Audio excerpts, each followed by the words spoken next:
По една година на функција, министерката за образование Весна Јаневска доби единица од СДСМ.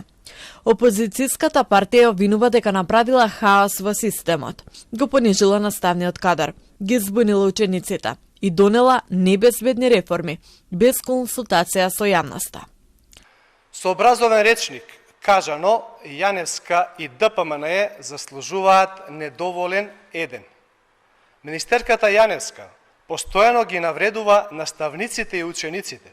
Ја доведува во прашањето и нивната стручност, тврдејќи дека не знаат да оценуваат и дури најавува дека ќе им го одземе правото на наставничките совети да го утврдуваат успехот на учениците, што е спротивно на законот.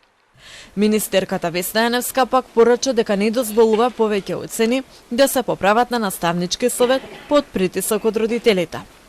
По повод една година од нејзиното доаѓање на функција, на денешната пресконференција испрати порака до наставниците, родителите и учениците, дека од сега оцените ќе бидат реални, а знаењето единствен критериум. Пораката е јасна. Ако сакате добра оценка, мора да учите.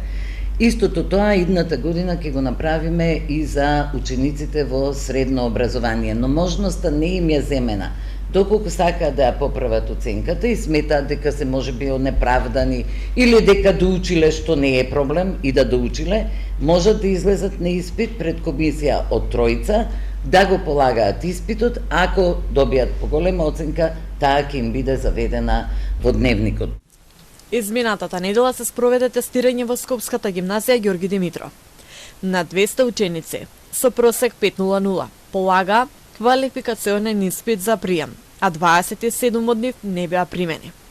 Тогаш министерката изјави дека лажните петки се резултат на притисок врз наставниците, а родителите се бранеат дека децата дознале само 2 дена пред тестирањето и немале време за учење.